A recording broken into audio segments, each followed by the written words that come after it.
देवाची सातत्याने माझ्यावर कृपा राहिलेली आहे आणि त्याच्यामुळे मी काल आलो दुपारी सिंधुदुर्गमध्ये आणि सिंधुदुर्ग जिल्ह्याच्या पर्यटनाच्या विकासाच्या आराखड्याच्या संदर्भात काही DPR बनवण्याची कामं ही तातडीने हाती घेतलेली आहेत की जेणेकरून पर्यटनाची सुरुवात ही मोठ्या प्रमाणात सिंधुदुर्गमध्ये झाली पाहिजे. आणि माझी खात्री आहे की येत्या 2-3 दिवसामध्ये आम्ही हे काम पूर्ण करू आणि एक चांगला निधी हा सिंधुदुर्ग जिल्ह्याला उपलब्ध होऊ शकेल. त्या दृष्टीने काम करत असतानाच आज सिंधुरत्नची बैठक होती. 2 तारीखला मी ब्राझीलला जातो आहे. ब्राझील देशाने काजूमध्ये खूप काम केलेलं आहे.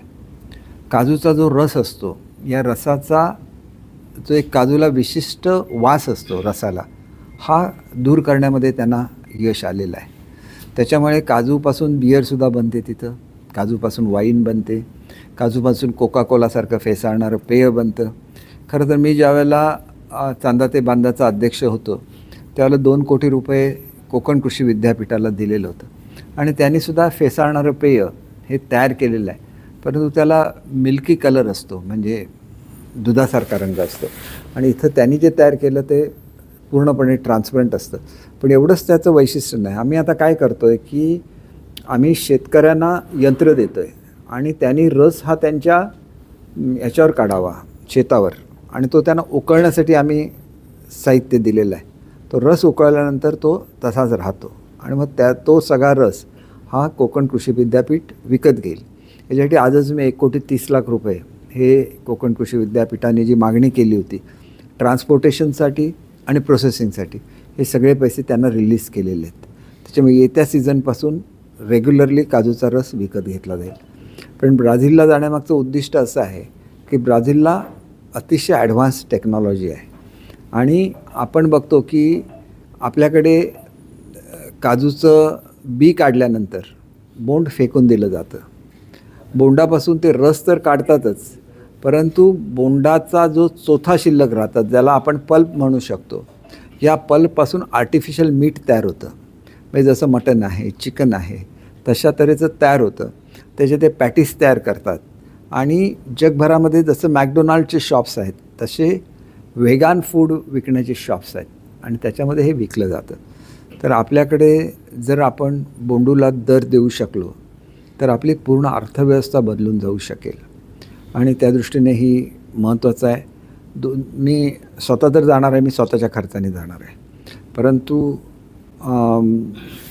जर कोणाला येण्यामध्ये इंटरेस्ट असतील तर त्यांनी स्वतःच्या खर्चाने यायला लागेल. फक्त 2 जिल्हाधिकारी आमचे, म्हणजे एक सिंधुदुर्ग आणि एक रत्नागिरी, कोकण कृषी विद्यापीठाचा प्रतिनिधी, हे शासकीय खर्चाने त्यांना त्या ठिकाणी नेण्यात येईल आणि लवकरात लवकर हे युनिट एस्टॅब्लिश करावं इथं, असा माझा स्वतःचा मानस आहे. एक देवाने संधी दिलेली आहे की मंत्री होतो त्यावेळेला खूप मंत्रिपदाची कामं असायची. आता फुल कॉन्सन्ट्रेशन हे सिंधुदुर्ग जिल्ह्यावर आणि कोकणावर आहे. विशेषतः सिंधुदुर्ग रत्नागिरी दोन्ही जिल्ह्याचं जी समिती आहे त्याचा मी अध्यक्ष आहे आणि त्याच्यामुळे त्या माध्यमातून आता मी चांदा ते बांधाची मीटिंग घेतली आणि जवळजवळ 2 तास ही मीटिंग चालू होती. आता चांदा ते बांधाचं सगळं जे काय सँक्शन्स आहेत हे आम्ही सगळ्या सँक्शन्स केलेले आहेत आणि 31 मार्चपर्यंत हा सगळा निधी चांदा ते बांधाचा हा वेगवेगळ्या प्रकल्पांवर खर्च होईल. आपण एक गोष्ट लक्षात घेतली पाहिजे की हे जिल्हे पर्यटन जिल्हे आहेत. त्याच्यापैकी सिंधुदुर्ग जिल्हा विशेषतः पर्यटन जिल्हा आहे, ज्याच्यामध्ये मोठ्या प्रमाणात पर्यटन होत असताना आपल्याला या ठिकाणी पुढच्या काळामध्ये चांगल्यापैकी बदल झालेला जाणवेल. म्हणजे आपण जसं केरळमधल्या खाड्या या तिथं नेहमी ॲक्टिव्हिटी चालू दिसते. तिथं हाऊस बोट्स असतात, hop on hop off boats असतात, त्या मोठ्या प्रमाणात आम्ही इंट्रोड्यूस करतो आमच्या खाड्यांमध्ये सुद्धा. आणि आमच्या खाड्यांचं वैशिष्ट्य असं आहे की केरळच्या खाड्या ह्या प्रदूषित आहेत, आमच्या खाड्या प्रदूषित नाहीत. दुसरं कसं आहे की केरळच्या खाडीच्या भोवती ही फक्त नारळाची झाडं असतात, ज्याला मोनोक्रॉप म्हणतात. आमच्याकडे जेवढी बायोडायव्हर्सिटी आहे संपूर्ण भारतामध्ये एवढी बायोडायव्हर्सिटी नाही. कारण याचे आपण ज्या वेळेला चीफ हायड्रोग्राफर भारताचे हे सिंधुदुर्गमध्ये आलेले होते आणि त्यांच्याबरोबर मी तेरेखोल नदीची पाहणी केली, त्यावेळेला त्यांनी मला सांगितलं की संपूर्ण भारतामध्ये एवढी बायोडायव्हर्सिटी म्हणजे वेगवेगळ्या तऱ्हेची झाडं ही कुठल्याही खाडीच्या किनाऱ्यावर नाहीत आणि त्याच्यामुळे आपलं हे वैशिष्ट्य हे आपल्याला जगापर्यंत नेलं पाहिजे आणि सिंधुदुर्ग जिल्हा हा पुढच्या काळामध्ये गोव्याला कॉम्पिटिशन ठरला पाहिजे. पण आपण एवढ्यापुरतं आपलं उद्दिष्ट मर्यादित नाही आहे. आपल्याकडे मोठ्या प्रमाणात बागायती आहे. या बागायतीमध्ये इंटरक्रॉपिंग नाही आहे. 27 तारीखला मी तिन्ही जे बागायतदार आहेत म्हणजे त्यामध्ये मेनली नारळ, सुपारी, काजू आणि आंबा या बागायतदारांची मीटिंग ठेवलेली आहे. आणि इंटरक्रॉपिंगला आम्ही जे हे देतो म्हणजे समजा नारळाचे झाडं असतील आणि तिथं मिरीची रोपं वाटायची असेल तर आम्ही सगळे विनामूल्य देत असतो. काजूसारख्या बागेमध्ये आपल्याला ज्याला आपण सुरण म्हणतो किंवा करांदा म्हणतो ह्याची लागवड होऊ शकते आणि त्याला जर पाणी दिलं तर काजूचं स्वतःचं उत्पन्न 1.5 पटीने वाढू शकतं. हा एक चमत्कार आहे आणि त्याच्यामुळे एवढी वर्ष मी ह्या सगळ्या स्कीम दिल्या परंतु लोकांपर्यंत पोहोचू शकल्या नाहीत. कदाचित देवाची इच्छा अशी असेल की मी स्वतः याच्यामध्ये लक्ष घालावं आणि आपल्या जिल्ह्याचं आणि कोकणाचं कुठेतरी भाग्य उजळायचं असेल आणि त्याच्यासाठी ही संधी देवाने दिलेली असं मी स्वतः समजतो. आणि त्याच्यामुळे छोट्या छोट्या गोष्टी आहेत की ज्याच्यामध्ये अधिकाऱ्यांना ह्या स्कीम मुळात समजलेलं नाही. जसं आपण गव्हर्नमेंट एम्पोरियम दिलं आहे सावंतवाडीला रघुनाथ मार्केटमध्ये. आता रघुनाथ मार्केटचं वैशिष्ट्य असं आहे की ती ऑलरेडी एअर कंडिशन्ड केलेली आहे. त्याच्यामध्ये सर्व तऱ्हेच्या शोकेसेस बसवलेले आहेत, वुडन फ्लोरिंग आहे. म्हणजे हे सगळ्या फॅसिलिटीज असताना सुद्धा तिथं एम्पोरियम चालू होऊ शकलं नाही कारण ज्या MSSIDCकडे हे दिलेलं आहे त्यांना हा कन्सेप्ट लक्षात आला नाही. त्याच्यामध्ये कसं आहे की महाराष्ट्राचं वैशिष्ट्य काय आहे, समजा पैठणी हे जर महाराष्ट्राचं वैशिष्ट्य असेल तर पैठणी मॅन्युफॅक्चर करणारे 5-6 लोकांना आपण त्याच्यामध्ये विनामूल्य जागा देणार आहोत आणि मग तिथली जी पैठणी विकली जाईल ती जो MSSIDCचा मनुष्य कलेक्शन करेल तो त्याच्यावर 5% 10% आपला जो काय चार्ज आहे कारण एअर कंडिशनरचं बिल भरायला लागेल, तिथलं भाडं भरायला लागेल, अनेक गोष्टी ज्या आहेत तो त्याच्यामधून वसूल करू शकेल. परंतु पैठणीमध्ये त्याला इन्व्हेस्टमेंट करायला लागणार नाही. हा एक सेक्शन झाला ज्याच्यामध्ये कपडे, सिल्क, पैठणी जे काय महाराष्ट्रामध्ये तयार होतं ते असेल. दुसरा जो रो आहे त्याच्यामध्ये कोल्हापुरी चप्पल आहे, औरंगाबादला तयार होणारे ब्रासच्या वस्तू असतील, अनेक ठिकाणी दगडाच्या वस्तू तयार करतात त्या दगडाच्या वस्तू असतील, काही ठिकाणी पॉटरीज मातीच्या पॉटरीज चांगल्या तयार करतात. हे सगळं त्या एम्पोरियममध्ये असेल जेणेकरून पर्यटक नुसतं ते एम्पोरियम बघायलाच आले पाहिजेत. तर हे कसं होतं मला आता वेळ असल्यामुळे मी डिटेल मीटिंग घेऊ शकतो, त्यांना समजावून सांगू शकतो तुम्हाला पैसे का दिलेत, तुम्हाला कॉम्प्युटर घ्यायला पैसे दिलेले आहेत, तुम्हाला पैसे का दिले तर त्याच्या वस्तू ज्या स्टोअर केल्या पाहिजे त्याच्यासाठी तुम्हाला काहीतरी रॅक्स करायला लागल्या त्याच्यासाठी तुम्हाला पैसे दिलेत. परंतु वस्तू खरेदी तुम्ही नाही करायच्या, वस्तू त्यांना आपण बसायची जागा द्यायची आहे. आणि हे एम्पोरियम 1 महिन्याच्या आत मी चालू करून दाखवणार कारण सगळ्यांनाच मी 27ला मी पुन्हा मीटिंग ठेवली आहे रत्नसिंधूची आणि रत्नसिंधूमधून आपण मोठ्या प्रमाणामध्ये संपूर्ण पर्यटनाचा विकास करतो आहे. एक गोष्ट लक्षात घेतली पाहिजे की आम्ही जो आता DPR तयार करतो आहे ह्याच्यामध्ये गोल्फ कोर्स आहे, ह्याच्यामध्ये ॲडव्हेंचर स्पोर्ट्स आहेत, ह्याच्यामध्ये विलेज टुरिझम आहे, ह्याच्यामध्ये लेक टुरिझम आहे, याच्यानंतर याच्यामध्ये आपण बॅकवॉटर टुरिझम आहे. एका वेळेला एवढ्या जर आम्ही येत्या वर्षभरामध्ये याचं इम्प्लिमेंटेशन करू शकलो तर सिंधुदुर्ग वेगळ्या हाईटवर असणार आहे आणि त्याच्यामुळे आपल्याला हे सगळं केलं पाहिजे. हे करत असताना आपल्याकडे आंब्याची जुनी झाडं आहेत त्याचं प्रुनिंग करण्यासाठी आमची मोठी स्कीम होती, त्याला रिस्पॉन्स मिळालेला नाही. त्या सगळ्या बागायतदारांनासुद्धा मी 27 तारीखला बोलवलेलं आहे. काही गोष्टी ज्या आमच्या अत्यंत यशस्वीपणे चालू आहेत त्याच्यामध्ये कोंबड्यांची जी स्कीम आहे ती सगळ्यात यशस्वी आहे. त्याच्यामध्ये 4000 महिला काम करतात. म्हणजे साधारणपणे ज्याला फुल प्रोडक्शनला येईल त्याला दिवसाला 2 लाख अंडी ही मिळायला लागतील आणि साधारण ह्या अंडी 10 रुपयाने एक असं विकत घेण्याचा करार आहे. तर 20 लाख रुपये रोजचे हे निव्वळ अंड्यांचे मिळू शकतील. त्यानंतर A2 मिल्कची स्कीम काढली आहे, त्यालासुद्धा इंटिग्रेटर बघितलेलं आहे. त्याच्यामुळे त्याचं जे तूप आहे हे प्रीमियम कॉस्टला घेतलं जाईल. A2 मिल्क प्रीमियम कॉस्टला विकत घेतलं जाईल. शेतकऱ्याची अर्थव्यवस्था कशी बदलता येईल ह्याचं उदाहरण आपल्याला जिवंत उदाहरण सिंधुदुर्गमध्ये क्रिएट करायचं आहे आणि त्याच्यासाठी फूड सिक्युरिटी आर्मी आपण तयार केलेलं आहे. मुलांना मिलिटरीसारखं ट्रेनिंग दिलेलं आहे, त्यांना वेगवेगळ्या इक्विपमेंट दिलेले आहेत. मी स्वतः मीटिंग घेतल्यानंतर फरक काय पडतो की मी लगेच जे कमिशनर असतात त्यांच्याशी बोलतो. एखाद्या स्कीमचा GR निघालेला नसेल तर तो काढायला लावतो कारण माझ्या महाराष्ट्राच्या स्तरावर खूप चांगले संबंध संपूर्ण प्रशासनामध्ये आहेत आणि त्याच्यामुळे या सगळ्याच गोष्टींना आता पुढे गती मिळणार आहे.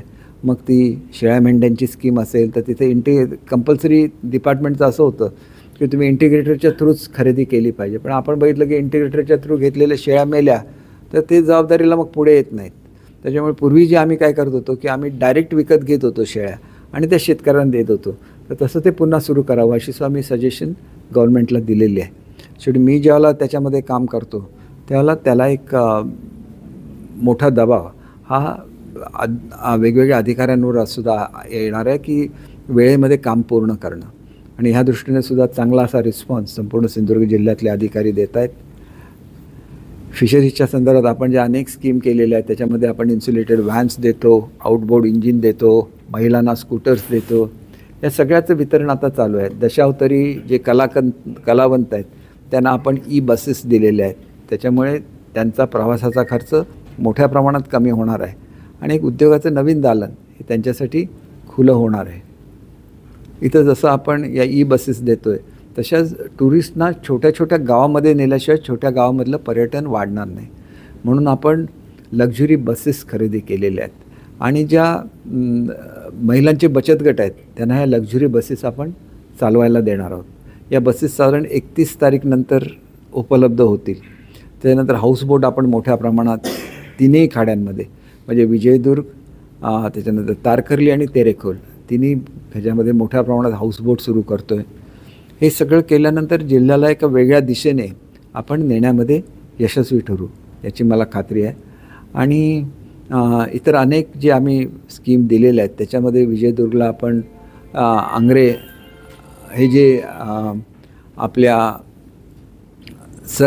त्याला सरखोल म्हणायचे म्हणजे सरसेनापती त्यांच्या नाविक दलाचे होते त्यांचं स्मारक आणि छत्रपती शिवाजी महाराजांचा पुतळा आणि त्याच्याचबरोबर एक छोटंसं रिसॉर्ट हे विजयदुर्गच्या जवळ होतं आहे.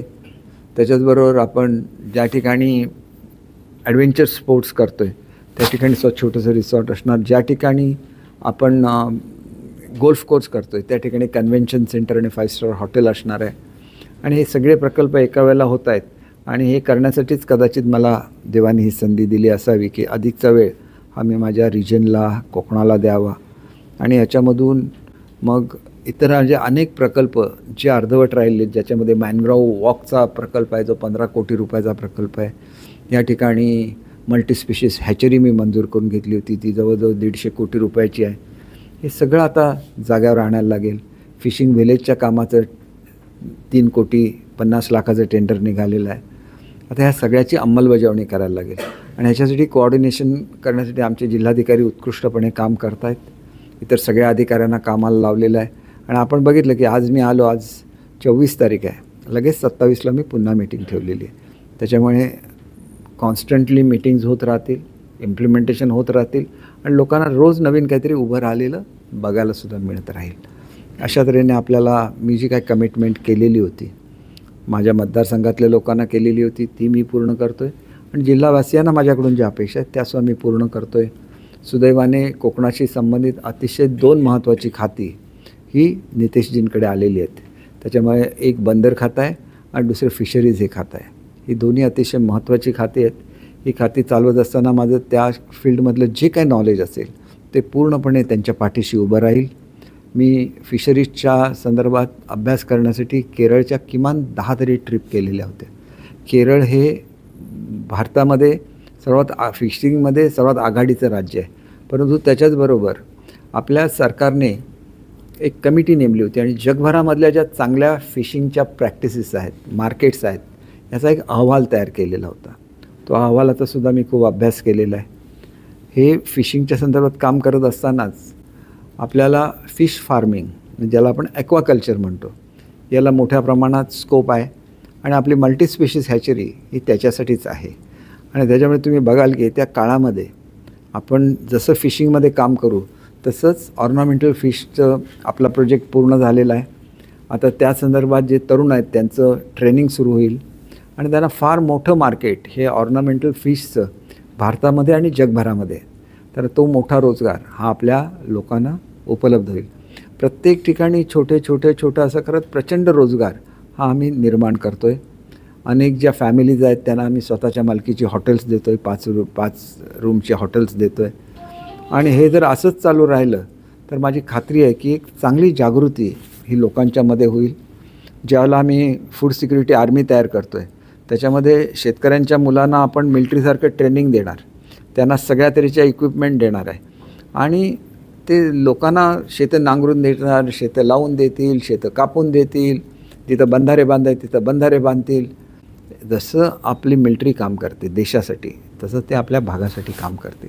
आणि हा एक आगळा वेगळा प्रयोग आहे जो केरळ राज्याने यशस्वी करून दाखवला आणि तो आपण सिंधुदुर्ग जिल्ह्यामध्ये आणलेला आहे. याच्यासाठी एकंदर 15 युनिट्स ही शेतकऱ्यांची तयार झालेली आहेत आणि याच्यामध्ये काही अडचणी होत्या. म्हणजे त्यांना जी किंमत आपल्या रेग्युलर स्कीमची असते ती 20 लाखाची त्याला मर्यादा होती. ही मर्यादा या स्कीमच्या संदर्भात असू नये असा प्रस्ताव मी आजच त्या डिपार्टमेंटकडे पाठवला आहे. त्यालासुद्धा यश येईल याची मला खात्री आहे. आणि एकंदरीतच तुम्ही बघितलं तर आपला जिल्हा एका विशिष्ट दिशेने प्रगती करायला सुरुवात केलेली आहे. आणि मी आपल्याला सांगू इच्छितो की मी नुसतंच सांगून थांबलेलं नाही, माझं लगेच कामाला सुरुवात केली आहे. ब्राझीलला मी 2 तारीखला गेलो तरी 8ला परत आल्यानंतर 9पासून पुन्हा जिल्ह्यामध्ये असणार आहे. आज मी आलो, आज मला जायला लागेल कारण मुंबईला काही कामं आहेत, परंतु 26, 27, 28 तिन्ही दिवशी मी सिंधुदुर्गमध्ये आहे. अनेक महत्त्वाच्या मीटिंग ठेवलेल्या आहेत, अनेक प्रकल्प त्यांना गती द्यायची आहेत आणि त्याच्याचबरोबर व्यक्तिशः आम्ही कुठल्याच आमच्या कुटुंबालासुद्धा कुठला वेळ देऊ शकलेलो नव्हतो. अनेक वर्षांची परंपरा आहे, अनेक पिढ्यांची परंपरा आहे, तीसुद्धा कायम ठेवली पाहिजे. कारण माझ्या जिंकण्यामध्ये फार मोठा वाटा आमच्या कुटुंबाचं जे योगदान राहिलं समाजाला त्याचा राहिलेला आहे. त्याच्यामुळे ते सुद्धा पुढे कायम ठेवायला लागेल. एक ही संधी दिलेली आहे, ही जी काही वर्ष मिळतील ज्याच्यामध्ये आपण हे काम करू शकू, त्याच्यामध्ये आपणा सगळ्यांचं सहकार्य लाभेल अशी अपेक्षा करतो. आमच्या सर्व ख्रिस्ती बांधवांना मी ख्रिसमसच्या हार्दिक शुभेच्छा देतो. ज्यांना मी रेग्युलरली जाहिराती देतो त्यांनी त्या जाहिराती छापाव्या, की त्या मला आता मी सांगू शकत नाही त्याचा मजकूर वगैरे, आपण हे करावं आणि ख्रिस्ती बांधवांना शुभेच्छा द्यावा. आपली एक परंपरा राहिलेली आहे. मी दर ख्रिसमसला मिडनाईट मास अटेंड करतो आणि त्यावेळेला शुभेच्छा देतो आणि ती परंपरा गेली 20-25 वर्ष कायम आहे. आणि आमचे सगळे बांधव, मग ते ख्रिश्चन असतील, मुस्लिम असतील, हिंदू असतील, एकीने सगळे राहतात, एकत्र राहतात. त्यांच्यामध्ये एक सामाजिक ऐक्य आहे, ते सुद्धा कायम राहावं. आणि विशेषतः ख्रिस्ती समाज हा खूप शांतता प्रिय समाज समजला जातो. आणि सावंतवाडी संस्थानचे जो करार पोर्तुगीज सरकारबरोबर होता त्याप्रमाणे 2 तालुके हे पोर्तुगीजांना दिले गेले. त्याच्यामध्ये एक पेडणे आहे आणि दुसरा साखळी आहे. आणि त्याच्याचबरोबर ख्रिश्चन धर्माचा प्रसारसुद्धा करण्याची मुभा ही त्यांना देण्यात आली. आणि त्याच्यामुळे मोठ्या प्रमाणात ख्रिश्चन समाज हा माझ्या मतदारसंघामध्ये आहे आणि त्याचं खूप मोठं योगदान हे आमच्या विकासालासुद्धा आहे. त्या सगळ्यांचे मी आभारी आहेत. त्यांना मनापासून हार्दिक शुभेच्छा देतो. आणि लवकरच नवीन वर्षसुद्धा येतं आहे.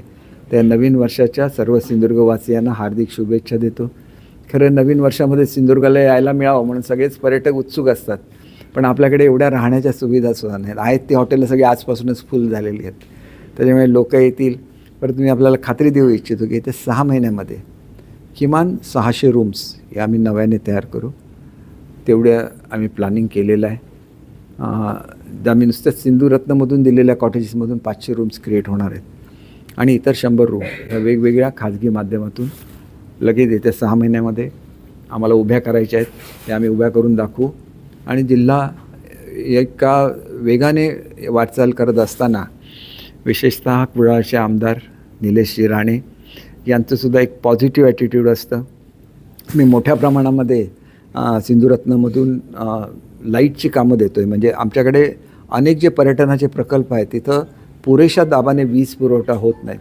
तर मलाही त्यांचं कौतुक करायचं की त्यांनी आपल्या मतदारसंघामध्ये कुठे कुठे कमी दाबाने वीज पुरवठा याची संपूर्ण यादी काढली आणि मला पाठवली. आम्ही सगळी यादी मंजूर करतो आहे. कारण असं आहे की एखादा तरुण ज्या वेळेला अशा जनतेच्या प्रश्नामध्ये लक्ष घालतो त्याला त्याच्यामागे आपली ताकदसुद्धा उभी राहिली पाहिजे. मी यादी सगळी दिली आहे, पण त्यांना असं सिलेक्टिव्हली थोडं आपली प्रायोरिटी दिली पाहिजे. ह्या वर्षी कुठली घ्यायची, पुढच्या वर्षी कुठली घ्यायची. आणि त्याच्याचबरोबर राणेसाहेबांचं नेहमीच मार्गदर्शन हे या जिल्ह्याला लाभत आलेलं आहे. मलासुद्धा ते लाभतं. म्हणजे मला मंत्रिपद न मिळाल्याबद्दल मला जेवढं वाईट वाटलं नसेल एवढं राणेसाहेबांना वाईट वाटलं. त्यांचा लगेच मला फोन आला, अजिबात तू हे करू नकोस, काम करत राहा. पण तुम्हाला एकच गोष्ट सांगतो की मी साईबाबांचा भक्त आहे. मला जी संधी द्यायची ती साईबाबा देतात आणि त्याच्यामुळे कोणी असं समजण्याचं कारण नाही. अनेक लोकांनी प्रयत्नसुद्धा केले मला मंत्रिपद मिळू नये म्हणून. त्यांची मला कीव वाटते. मला कधी माझं मंत्रिपद हे माझं देव ठरवत असतो. मी कदाचित मंत्र्यापेक्षासुद्धा वरच्या पदावर जाईन आणि ते पद द्यायला माझा साईबाबा समर्थ आहे. आणि मला नेहमीच पाठिंबा केंद्रामधल्या नेत्यांचासुद्धा राहिलेला आहे, राज्यातल्या नेत्यांचा राहिलेला आहे. आणि त्याच्यामुळे मला अजिबात वाटत नाही. मी नेहमी सांगितलं की मला ही थोडीफार जी का आता मोकळा श्वास घ्यायला संधी मिळाली त्याच्याबद्दल मला आनंद होतो. तुमच्यावर कुठे बोलायला मिळतं. मी आमचे पत्रकार आले नागपूरला, मी त्यांच्यावर 2 तास होतो. म्हणजे बरं वाटलं, एकदम फ्रेश वाटलं आणि मस्त वाटलं. आमच्याकडचे कार्यकर्ते गेले, त्यांच्यावर बोलू शकलो. नाहीतर ह्या हाऊसला पळ त्या हाऊसला पळ चालू असतं. मी माझी सगळी कामं पूर्ण केली आहे, त्याचा मला आनंद आहे. आणि मी तुम्हाला एकच गोष्ट सांगतो की कुठल्याही काळामध्ये कुठल्याही मंत्र्यांनी केली नसतील एवढी कामं मी माझ्या प्रत्येक डिपार्टमेंटमध्ये केले. ते शिक्षण विभाग असून दे, तो मराठी भाषा विभाग असून दे किंवा मुंबई शहराचा भाग असून दे. आणि मी लवकरच ह्याची पुस्तकं प्रसिद्ध करेन आणि नंतर तुमच्या लक्षात येईल की कुठल्याही परिस्थितीत आपली मान अभिमानाने ताठ उभी राहील. असंच काम मी पूर्वीसुद्धा केलं आहे, याच्या पुढेसुद्धा करत राहीन. आणि त्याच्यामुळे आपल्या सर्व पत्रकारांचं त्यांनी जे सहकार्य केलं आहे त्याच्याबद्दल मनापासून आभार मानतो. आणि पुढच्या काळामध्ये मार्गक्रमण करत असताना तुमचे जे विचार असतील आपल्या जिल्ह्याच्या विकासाच्या संदर्भात ते तुम्ही माझ्याशी हे केलं. आणि मला एक फार मोठा ॲडव्हान्टेज असा आहे की प्रशासनामधले जवळजवळ सगळे अधिकारी मला ओळखतात. मीडियामधून तुम्ही जी मला प्रसिद्धी दिली आणि मी मुख्य प्रवक्ता झाल्यामुळे तिथं मला ती संधी मिळाली. डिपार्टमेंटमध्ये काम केल्यामुळे तो आदर आणि सहकार्य मिळालं. या सगळ्याचा एकत्रित वापर मी आमदार म्हणून करू शकेन याची मला खात्री आहे. आणि त्याच्यामुळे आमदार म्हणून मी कमी पडलो होतो 100%. मंत्री म्हणून कधीच कमी पडलो नाही. मंत्री एवढ्या वेळा केल्या आणि एवढ्या इम्पॉर्टंट डिपार्टमेंटचं केलं की माझ्या मतदारसंघामध्ये मी कधी येऊच शकलो नाही. आणि माझं रेकॉर्ड आहे की कुठलाही गृहराज्यमंत्री दुसऱ्यांदा निवडून आलेला नाही महाराष्ट्रामध्ये. मी दुसऱ्यांदा निवडून आलो. सावंतवाडी मतदारसंघामध्ये 3 वेळा कोणच निवडून आलं नाही. कंटिन्युअस 3 वेळा मी निवडून आलो. आणि मला माहिती नाही जिल्ह्यामध्ये कंटिन्युअस 4 वेळा कोण निवडून आला की नाही ते तुम्हाला चेक करायला लागेल. पण ते सुद्धा आमच्या मतदारसंघातल्या लोकांनी प्रूव्ह करून दाखवलं.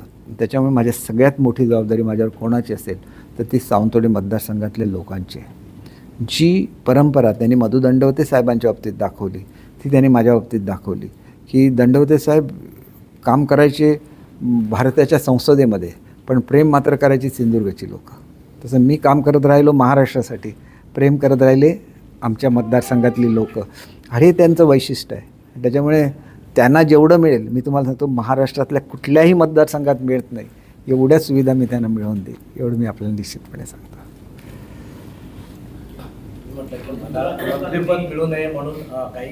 नाही ते असंच गमतीने म्हणा, जास्त सिरियसली घेऊ नका. गमतीने म्हणालो, काहीतरी गंमत करायलाच लागते ना, नाही तर तुम्ही हसणार कसे सांगा.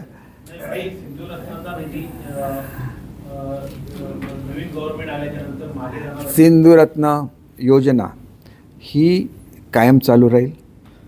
ते उलटं ती अधिक बळकट केली जाईल हे स्पष्ट शब्दामध्ये महाराष्ट्राचे मुख्यमंत्री आदरणीय देवेंद्रजी फडणवीस साहेबांनी मला सांगितलेलं आहे.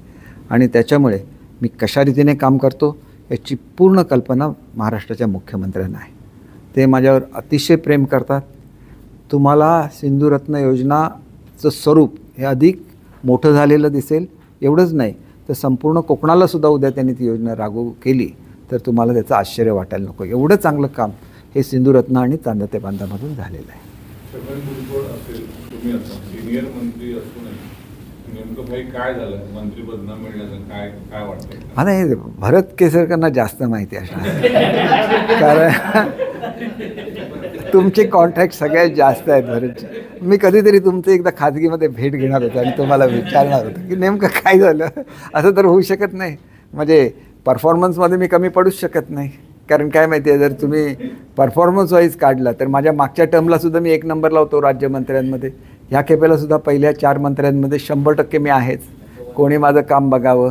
आता काय भरतजी, काय हे सगळं फिरत असतं ते तुम्ही तर फिरवणाऱ्यापैकी तुम्ही एक असता. त्याच्यामुळे देवेंद्र फडणवीसांचं तुमचं प्रेम आहे म्हणता, आता तेच फडणवीस मुख्यमंत्री झाल्यानंतर तुमचा जो गणवेश वाटपाचा जो निर्णय होता तो त्यांनी पहिला. एक गोष्ट लक्षात घ्या तुम्हाला, की त्याच्याबद्दलचं मी त्यांना बोललो, हे प्रशासकीय पातळीवर होत असलेले निर्णय असतात. त्या डिपार्टमेंटचे मंत्री ज्याला कारभार सांभाळतील त्याला त्यांनी माझ्याबरोबर मीटिंग ठेवलेली आहे आणि मी फडणवीस साहेबांना गणवेशाच्या संदर्भात काय झालं सांगितलं सगळं. त्यांना तो पटलं. आता जे ब्रीफिंग करायला अधिकारी येतात त्यांनी काय सांगितलं असेल मला माहिती नाही. एक तर गोष्ट लक्षात घ्या, की ज्या वेळेला थेट शाळा हे करत होते त्यावेळेला ते पॉलिएस्टरचे कपडे घेत होते. पॉलिएस्टरच्या कपड्यांनी शरीराला खाज येते, शरीरावर पुरळ उठतो आणि त्याच्यामुळे पॉलिएस्टरचे कपडे खूप स्वस्त मिळतात, परंतु ते मुलांना हानिकारक असतात. हा भाग क्रमांक 1 आहे.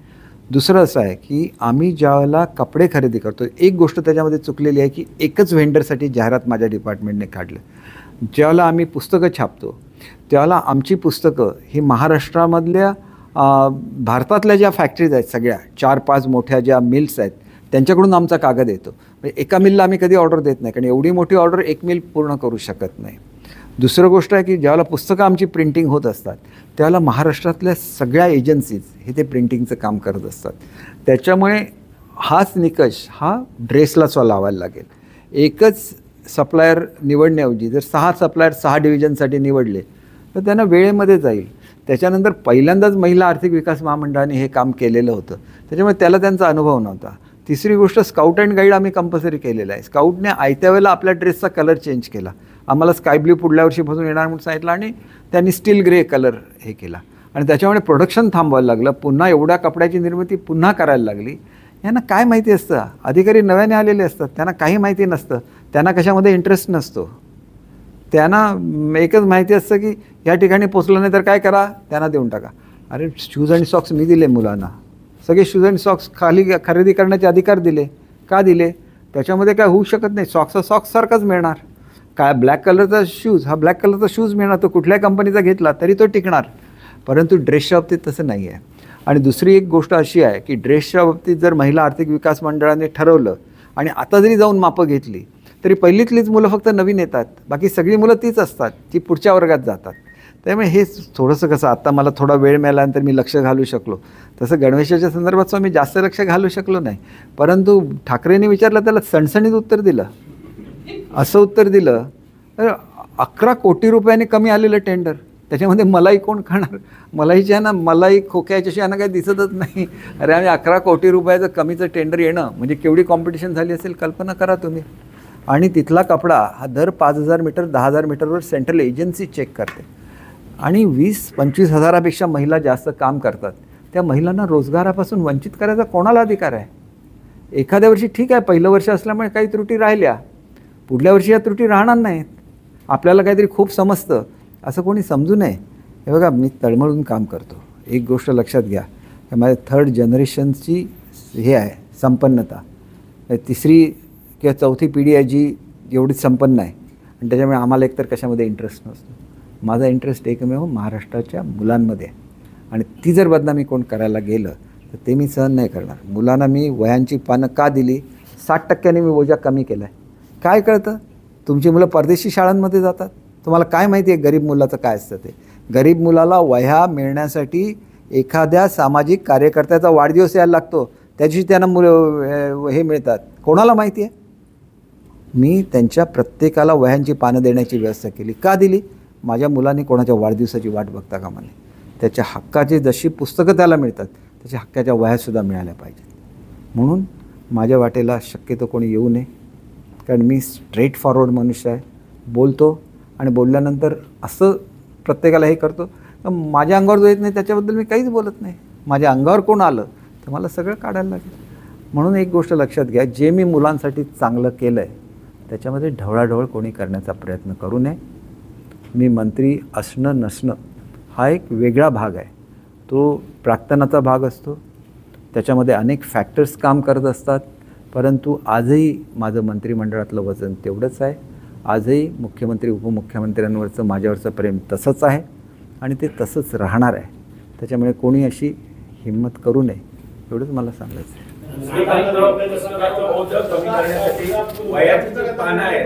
वयांची पानं ती तुम्ही घालण्याचा जो तो आता निर्णय पूर्वीप्रमाणेच घेतला जाईल असं जाहीर केले. हे बघा, जाहीर करणाऱ्यांना जाहीर करून दे, प्रत्यक्षात काय होईल ते तुम्हाला दिसेल. पण तुमचं पुस्तकाचं ओझं 60% कमी झालं ही वस्तुस्थिती आहे ना. कोणालाच का आजपर्यंत जमलं नाही, आताच का करून दाखवलं. शेवटी असं आहे की आपल्याला काय खूप कळतं असं समजणारी माणसंसुद्धा या जगामध्ये आहेत. त्यांना किती कळतं याच्याबद्दल बघा, माझं वय वर्ष आहे 68-69. आता आमचं आयुष्य लोकांची सेवा करण्यामध्ये गेलं. आम्ही रेशमाचे कपडे सोडले आणि खादीचे कपडे घातले. तेवढा त्याग निश्चितपणे आमचा आहे आणि तो त्याग हा जनतेसाठी केलेला त्याग आहे. तो कोणालाही विसरून चालणार नाही. आणि त्याच्या मला एवढंच सांगायचं की मी कोणावर टीका करणारा मनुष्य नाही, मी काम करणारा मनुष्य आहे. ज्याला मंत्रिपद गेलं ते सुद्धा तेवढ्याच आनंदाने स्वीकारलं, काम करायला सुरुवात केलं आणि किती मोठं काम करतो हे आज तुम्हाला बोलून दाखवलं. बाई, शपथविधीला उद्धव ठाकरे साहेबांनी आणि त्यांनी पाठ फिरवली, पण शपथविधीनंतर ते देवेंद्र फडणवीस साहेबांना भेटायला गेले. या घटनेकडे तुम्ही प्रवक्ते नाही, म्हणून बघा माझं स्पष्ट मत आहे, हे जर शहाणपण ज्यावेळेला देवेंद्र फडणवीस साहेबांचे फोन येत होते 2019 सालामध्ये त्यावेळेला सुचलं असतं तर मग कधी शिवसेना फुटलीच नसती ना. एक गोष्ट अशी आहे की ही फार मोठी माणसं असतात, त्यांच्याबद्दल आमच्यासारख्या लहान माणसांनी काय बोलायचं. आपण बघायचं, आपल्याला काय दे 2 शब्द सुचतात ते त्यांचा अपमान न करता कशा रीतीने सांगता येईल तेवढा आपण प्रयत्न करायचा आणि ते मी 100% करतो. आता मी प्रवक्ता म्हणून मुंबईला राहू शकत नसलो तरी तुम्ही सगळे येताच नाही एवढ्या लांबपर्यंत, ते बरं वाटतं जरा माझे विचार पोहोचतात महाराष्ट्रापर्यंत. नाणार रिफायनरी प्रकल्प हा म्हणून उद्योगमंत्र्यांनी आज म्हटलंय आणि राणेंनी पर्यटनचा विकास तुम्ही करत असताना या कोकणामध्ये रिफायनरी प्रकल्प नाणारचा होणं योग्य वाटतं का तुम्हाला? एक आहे की नाणारचा रिफायनरी प्रोजेक्ट हा ग्रीन रिफायनरी आहे. ग्रीन रिफायनरी ज्यावेळेला असते त्यावेळेला ग्रीन रिफायनरीमध्ये एवढी झाडं लावली जातात की कुठलंही प्रदूषण हे त्या ह्याच्यामधून बाहेर येऊ शकत नाही, म्हणूनच त्याला ग्रीन रिफायनरी म्हणतात. आता तो ग्रीन रिफायनरी आहे की नाही हे चेक करायला लागेल आणि खरोखर ग्रीन रिफायनरी असेल तर मग कालपर्यंत आपण असं म्हणत होतो की त्या ठिकाणी एनरॉनचा प्रोजेक्ट आल्यानंतर आंब्यावर परिणाम होणार, काजूवर परिणाम होणार, परंतु तो परिणाम झालेला कुठल्याच कोकणातल्या माणसाला दिसला नाही. एनरॉन एवढ्या वर्ष चाललं पण समुद्रातला एकही मासा मेलेला कोणी बघितला नाही. आणि त्याच्यामुळे एक गोष्ट लक्षात घेतली पाहिजे की हे जे बोललं जातं हे बोलणाऱ्यांचे वेस्टेड इंटरेस्ट असतात. एनरॉनने हे स्पष्ट सिद्ध करून दाखवलेलं आहे की एनरॉन झाल्यानंतर काजूवर कुठला परिणाम झाला नाही, आंब्यावर कुठला परिणाम झाला नाही, मासेमारीवर कुठला परिणाम झाला नाही. मग रिफायनरीमुळे हे होईल असं तुम्ही आजच गृहीत का धरताय?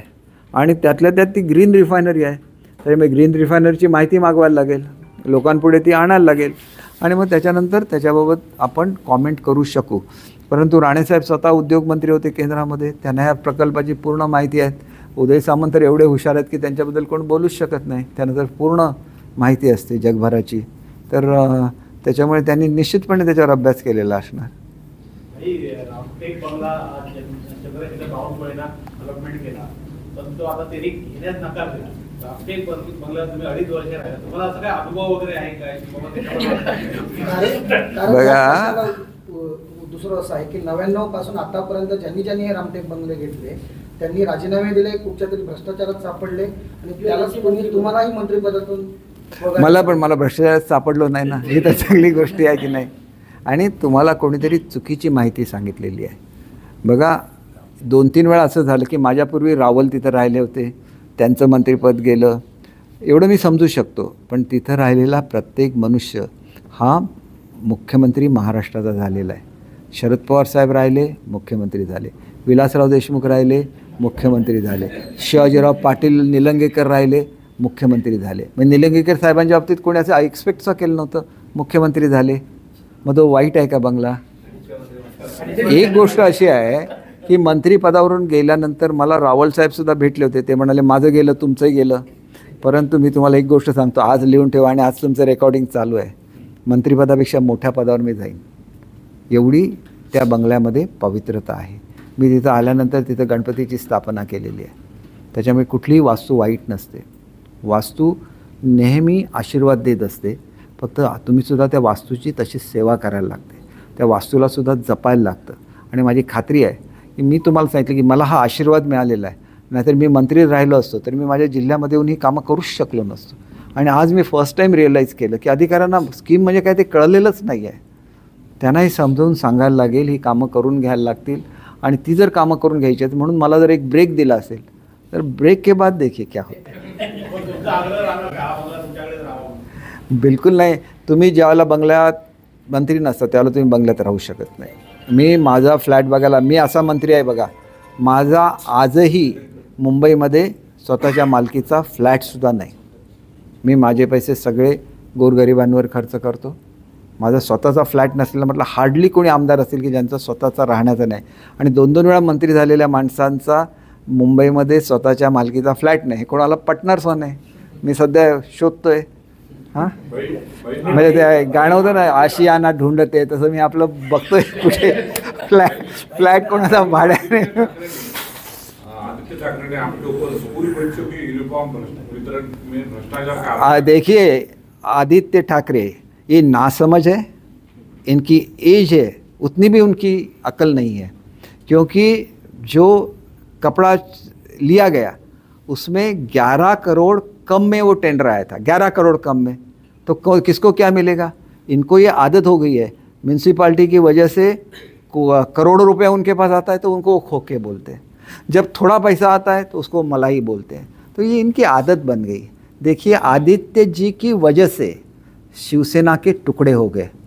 जब मैंने अरेंज की थी मीटिंग उद्धव जी के और ऑनरेबल प्राइम मिनिस्टर साहब के साथ, तो आदित्य ही थे जो इसके बीच में आ गए. मैं ऐसे क्यों बोल सकता हूँ, क्योंकि जब मुझे फ़ोन आते थे, पहले तो उन्होंने तय किया था कि आने के बाद 15 दिन में युति का शासन लाएंगे, ऐसे प्राइम मिनिस्टर साहब को बोल के उद्धव साहब यहाँ आ गए. फिर मुझे बुला के ये बोला कि मुझे 1 महीने की मोहलत चाहिए क्योंकि मुझे समझाना है सबको. उसके बावजूद भी जब हम लोग बात करते थे तो वो बोलते थे कि आदित्य सामने अभी बात मत करो, बाद में करो. इसका मतलब साफ है कि वो कांग्रेस के साथ जाना चाहते थे. वो कभी युति के साथ और हिंदुत्व के साथ नहीं आना चाहते थे. और जब भी हमारी मीटिंग होती थी तो एक बार भी वो प्रेजेंट नहीं रहते थे. इसका मतलब साफ है, आज जो भी शिवसेना का नुकसान हो गया वो आदित्य के वजह से हो गया. और उसको इतना भी समझ में नहीं आता है कि एक टेंडर निकलता है और 130 करोड़ का टेंडर अगर 11 करोड़ कम में 124 करोड़ में जाता है तो कितने स्ट्रिक्टली हम लोग इम्प्लीमेंट करते हैं, इसके बारे में सोचना चाहिए. मैं उनके जैसा नहीं हूँ, मैं अलग हूँ. मैं उनको चैलेंज देता हूँ. मैं 2.5 साल मुंबई का पालक मंत्री रहा. सबसे जो रिच टाउन है वो मुंबई सिटी है. और मुंबई सिटी में अगर एक भी बिल्डर और एक भी कॉन्ट्रैक्टर बोलेगा कि दीपक केसरकर को 1 भी रुपया दिया है तो मैं अपना पॉलिटिक्स छोड़ दूंगा. ऐसे बच्चों से मैं बात सुनने के लिए यहाँ नहीं आया. मैंने मेरे पुरखों की जो अमीरी थी वो छोड़ के मैं आ गया पॉलिटिक्स में. तो हम लोग आग पे चलते रहेंगे. ये लोग पैलेस पॉलिटिक्स करते रहेंगे.